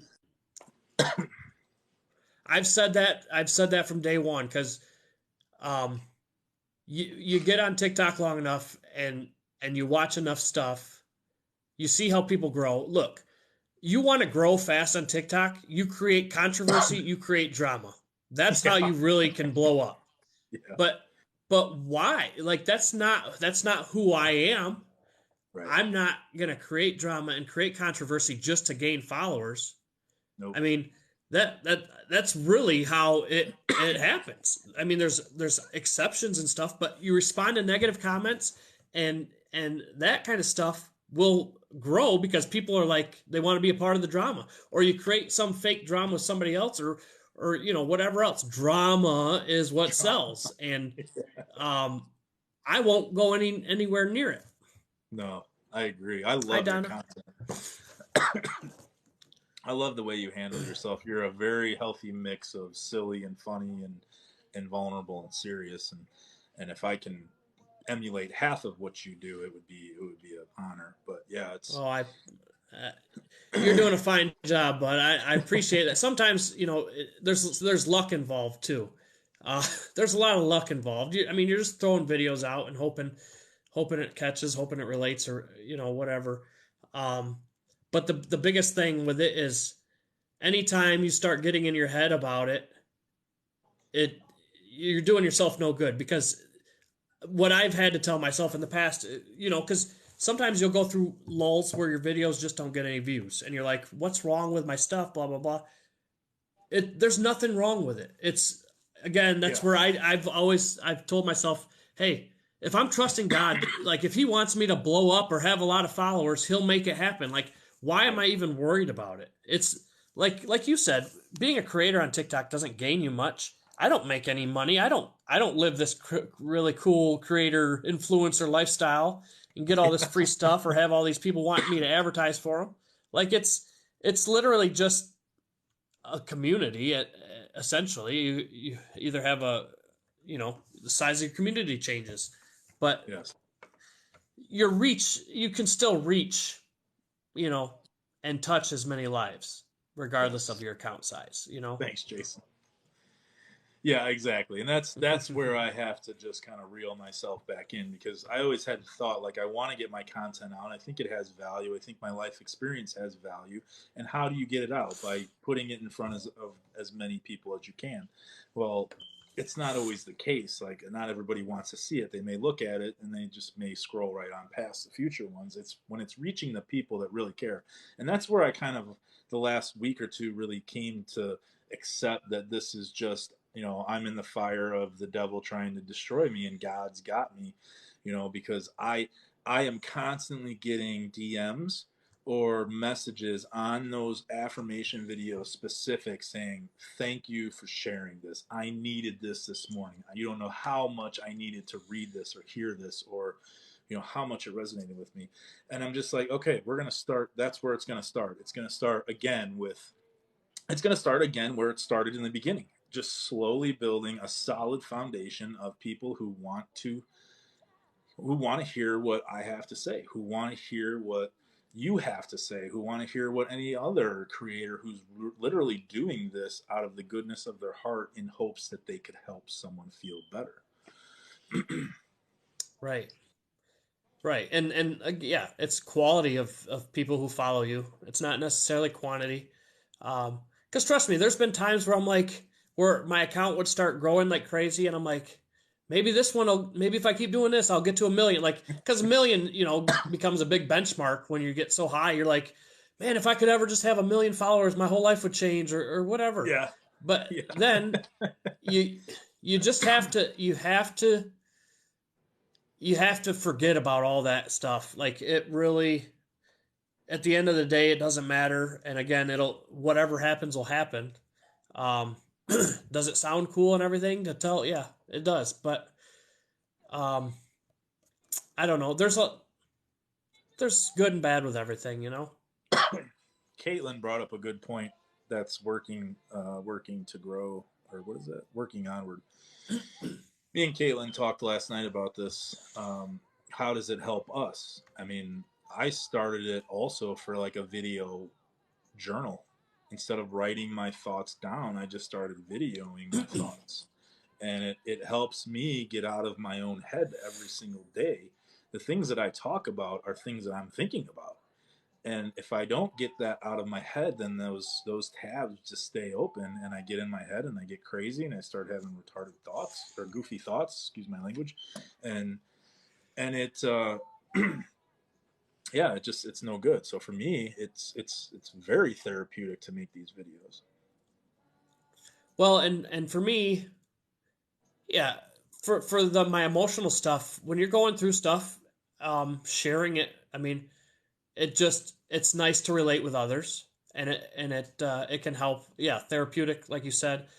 For me also, like a lot of my fun videos, like I didn't ever realize I needed such a, like I'm a fun person. I like to have fun and be goofy and make people laugh, and so to be able to do that in videos and make stupid dances and just laugh at myself, or make other people laugh, that's another form of therapy. Like, I didn't even know I needed that until I had TikTok.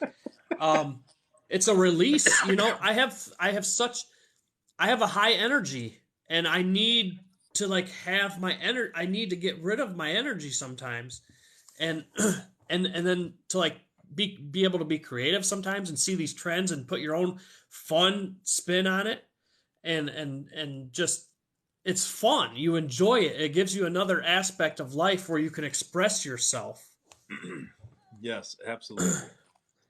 And I dabbled in that a little bit with those thirst trap videos because I was looking to just like, because my content can be very heavy, very deep, and very emotional, and it's taxing to do that content all the time, taxing on me, and it's just, it Yeah. brings in a specific person, and I just wanted to open it up and make it a little bit more balanced with some fun, let people see a different side of me. So I started making those thirst trap videos, and I was having so much fun with it. And Thank then you.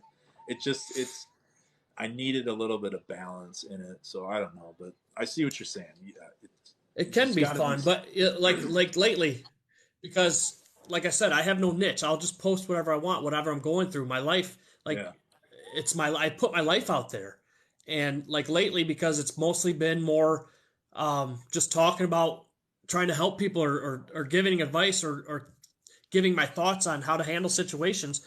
Because there's been more of it, I'll get comments like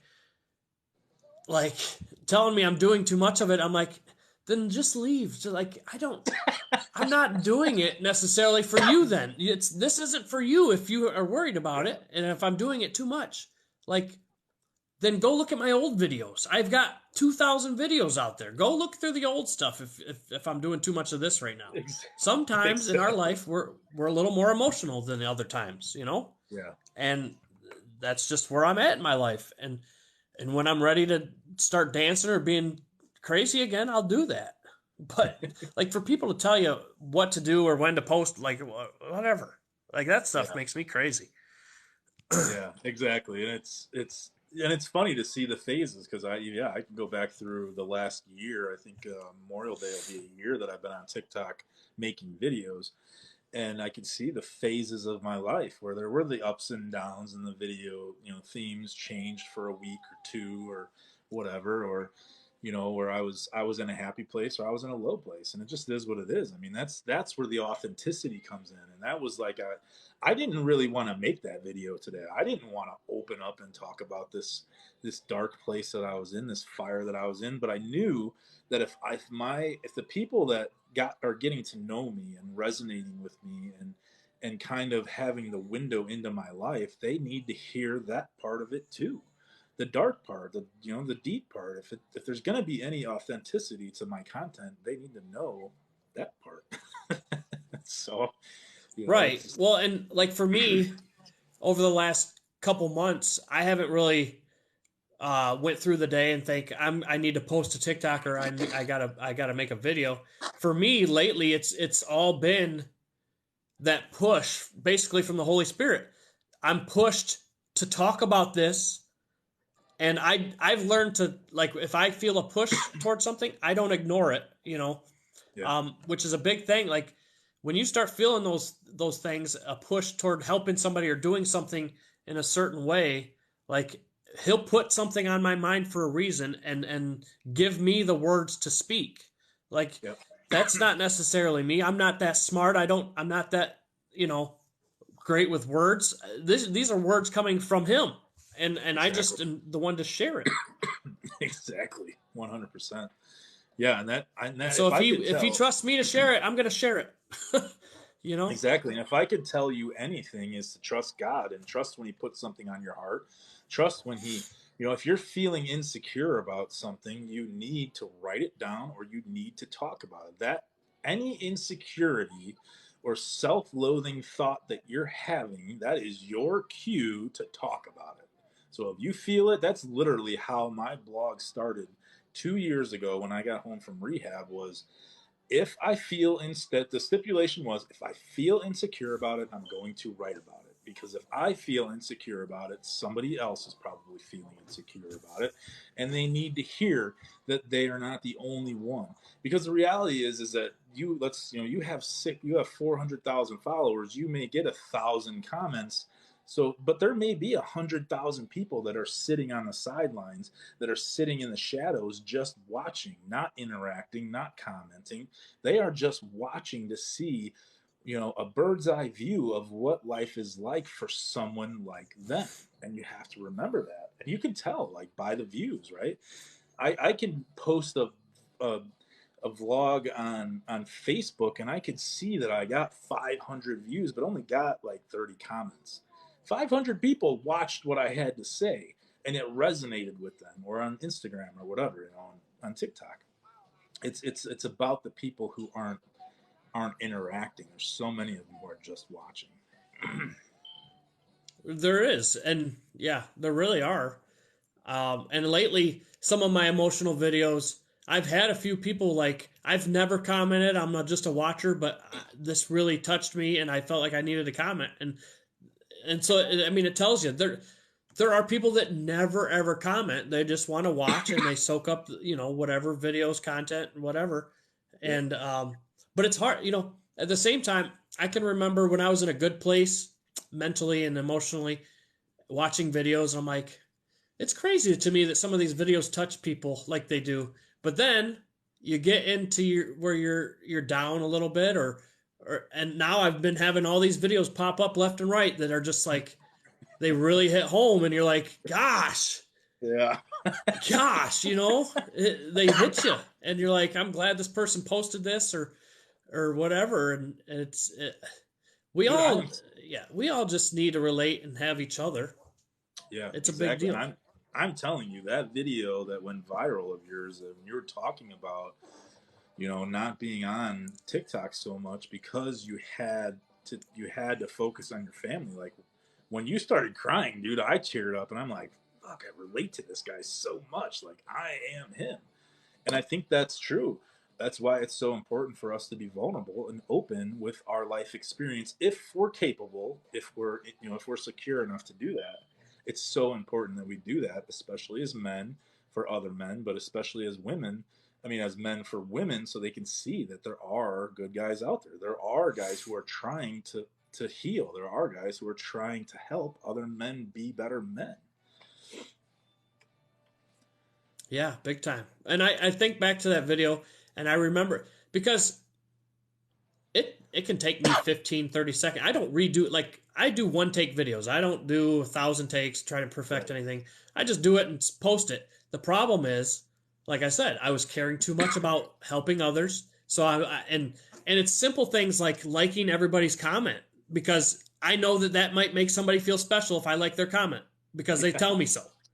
Yeah. It's silly in a way, but I just want people to feel good about themselves. And if it takes me liking a comment, or commenting back, or somebody makes a video and tags me in it, and me commenting like that, and because people still get surprised sometimes, and like, I made that person, I had the power to make that person's day better. And when you realize that you have that, it's such a hard thing to like back away from, because it's such a simple thing in a way, but on a Yes. bigger scale, it's very time consuming, and it takes you away from what's important in your own life. And so you just have to, we've never had practice at this kind of stuff. This stuff's all new still. Yeah, exactly. So a lot of eye openers, a lot of eye openers with that stuff. Yeah, it is. And I just think that there's so much good help out there now. And that's like, I'm in a very blessed place in life where I have health insurance that will pay for my therapy. As much as I need to go, they'll pay Hmm. for it. But I also know that there's a lot of people out there who don't have access to therapy, who don't have access to help. And if I can use, or like Matt Pfeiffer, he's a great example. He literally, like, is the best example for someone who can't afford therapy or can't get into a coach or a therapist. Go watch his content. He's on every single day as a licensed therapist, talking about specific issues in mental health and going at it as a therapist would go at it.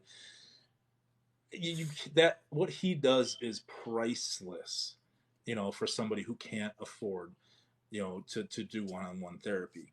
But I would also say too, if you're trying to figure out where to go, where to turn.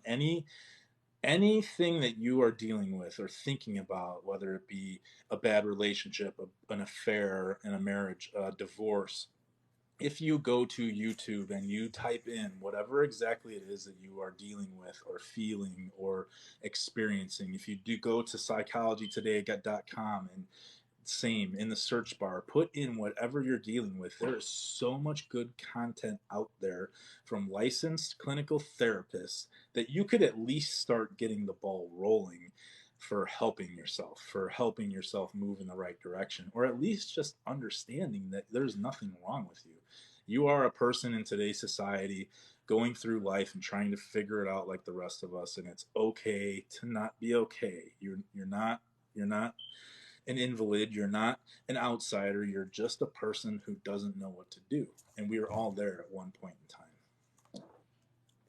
Well, and I think too, if you're self-aware enough to like know what you're struggling with Mm-hmm. specifically, or even vaguely sometimes, there's a lot of self-help books. There's Yeah. lot of good stuff. Obviously, you got to weed through it sometimes, um, because sometimes things just won't click for you with certain things. But audiobooks, even there's audiobooks Yeah. for this stuff. And you just you just have to focus on it and then try to learn what you can. I mean, that's the big thing is, again, be just self-aware of it, and then Yep. figure Just out how you can change, how you can improve, how you can d- make it better. and that's it. Stay You miserable know, or get better. That's your two choices. it really is. And I kind of said it earlier, but if the other thing is too, there's not even a middle ground. You're either going backwards or you're going forwards. Yeah. And harshly, I had that reality of I wasn't going forward and staying in that place, and I went backwards. And Yep. that was very disappointing. That's a very disappointing thing when you've put in a lot of work on yourself in the past, when you've really worked hard and spent a lot of time on yourself. To go backwards is a freaking slap in the face, and that'll wake you right up. I'll tell you right now. You want to be awoken. Go backwards. Yeah, exactly. 100%. Yeah, It's it's that'll important. really get you. And it's important for everybody, not just men, but everybody to really get themselves into a healed state of mind, into a grounded place. We're so enamored with trying to find the next person or be in a relationship, or we're so insecure about just sitting with ourselves that our patterns in life we don't pay attention to, and it just continue our traumas and our past and all of our things keep defining us, and they keep us down, they keep us hurt, they keep us insecure, depressed, anxious.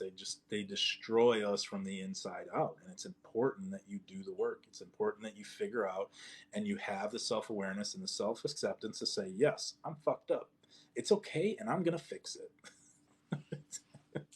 Yeah. No, seriously.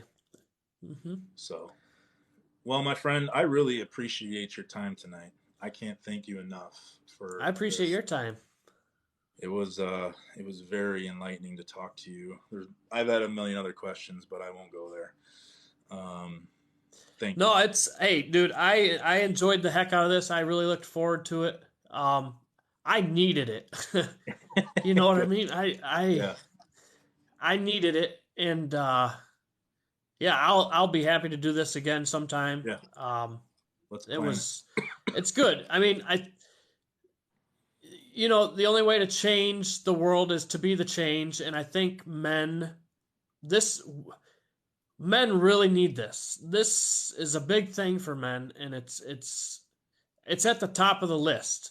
I mean, it's vital, especially in I our think day it. and age, for men to have this.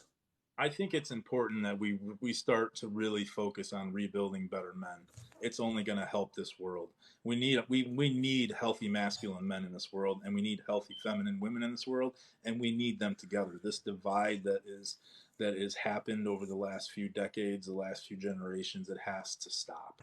It has to stop, and we have to come back together in love and with the thought process of we can do this, or we're just not going to do it. We're just going to stay single. But there has to be a defined, a defined purpose for what we're doing. We can't just keep hurting each other nonstop.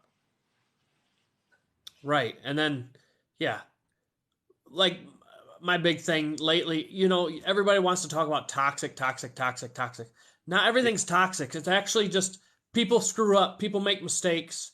Yeah, people are not healed, but it doesn't necessarily mean they're toxic. They need the tools. They just, not everybody's a narcissist. Not everybody's all these things.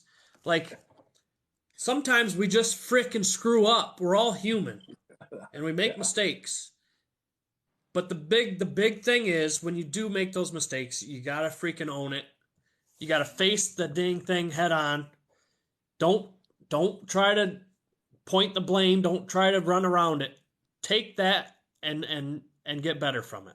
Actionable changed behavior. Yep, 100%. Mm-hmm. So, all right, sir. Well, you have yourself an amazing night. Everybody, I thank you for being here. I hope this was of value to you, anybody who sat with us and heard what we had to say. I think it was. I love this conversation, and I look forward to having more with you, sir. And I hope this is the start of something good. I My next appreciate you, live, man. I will be live on Sunday. I forget her name actually, but she is actually a woman content creator on TikTok and Instagram, but she is an advocate for the masculine feminine dynamic and kind of calls it like it is, which I love about her. So I forget her name. I do have the live up, the promotion for it. So I will make a video on it Sure. tomorrow. And then next Thursday, I have the Conscious Couple coming on. Greg and Jocelyn, I believe their names are, but their platform is literally just teaching the masculine feminine dynamic in the confines of a marriage and how it applies to them. So I think that is going to hold a great value. So yeah, I look forward to the next couple lives coming up. So Awesome. I'll probably be around. I'll probably check them out. all right, sir. Well, I will talk to you again. Everybody else, I appreciate it. I'm going to bounce off for the night, but I'll be back on Sunday at 7 Central Time. So thanks, Appreciate it. guys. Appreciate it.